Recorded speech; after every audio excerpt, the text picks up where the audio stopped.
A government shutdown looms in the horizon and President Donald Trump supports it. Good evening, I'm Antonio Sanchez. The shutdown could be over immigration. Trump says he'd love to see one if the Democrats do not agree to tighten immigration laws. Trump's comment came during a White House meeting. And continuing on immigration, White House Chief of Staff John Kelly is under fire for saying Dreamers not on deferred action or DACA were quote-unquote too lazy to apply or afraid to do so. Larry Nassar, the former U.S. Olympic coach, will spend an additional 40 to 125 years in prison as part of his third sentencing phase for molesting young athletes at a Michigan training center. 3, 2, 1. It's liftoffs for the world's most powerful rocket. SpaceX launched Falcon Heavy from the Kennedy Space Center in Florida. And now the plan is to orbit Mars. But the interesting thing here is what's inside the rocket. The Super Bowl has come and gone, but Philadelphia is not happy at Eagles fans. Now take a look at this. After the victory against the New England Patriots, fans decided to celebrate by rioting.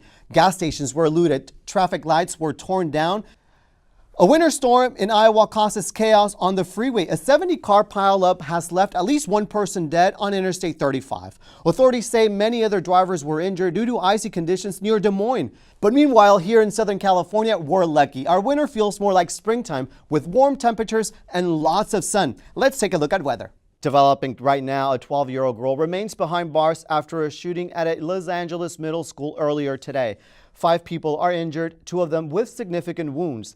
Police say the girl isn't being identified because she's a minor. And from coast to coast, the flu season is in full swing this winter. The Centers for Disease Control reports at least 30 children have died from influenza. As the flu season peaks, the toll is expected to rise. And this I-25 guardrail is no stranger to these accidents. There was one here last month, and that has prompted authorities to launch Lights for Life campaign. Construction at this site off Petranco Road is halted. Earlier today, there was an incident where a 19-year-old female employee died in a freak accident. Traffic is back to normal here on West Loop 1604 at Bandera. Earlier today, a car rolled over several times. Residents at this motel are throwing things they don't need in this dumpster and also trying to get their belongings out before tomorrow 9 a.m. because that's when they're turning all utilities off. He was caught using his cell phone to take pictures of women's skirts at this store, and now he's only facing misdemeanor charges. That's right, and there have been 11 fatal crashes resulting in 15 deaths in 2014 alone compared to 0 same time in 2013. And this I-25 guardrail is no stranger to these accidents. There was one here last month, and that has prompted authorities to launch Lights for Life campaign. The memorial on Highway 85 at Weld County Road 48 is the evidence that remains of the fatal crash that took the lives of 3 members of the Martinez family by a suspected drunk driver with 7 prior DUI. That driver also died in the crash. 4 deaths in one crash. One Weld County resident says speed is a problem on county roads due to the lack of patrols. One of the things we've noticed is there's not much observance of the speed limit, especially on Highway 85. People seem to drive whatever speed they want. Whatever the cause of the fatality may be, state, local, and county authorities are concerned about the increase and want to bring awareness to motorists through Lights for Lives campaign. Which signifies everyone who's not in a priority call to pull their patrol car over safely to the side of the road and activate their lights for 1 minute. Those time frames are when there's been a major crash or fatality on our roadways. We want to signify to people to be more vigilant. The campaign times will be scheduled during heavy traffic times, morning, day, and evening commute hours.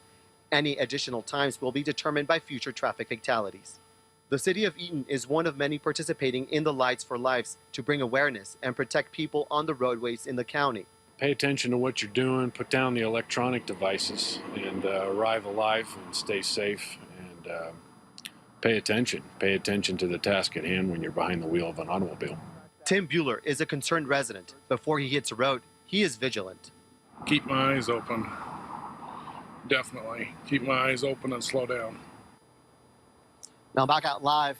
This campaign is 2 weeks long, and it tries to bring awareness to residents to be vigilant. It also tells residents to turn out their vehicle lights when in the road. Reporting live from Weld County, Antonio Sanchez, 7 News.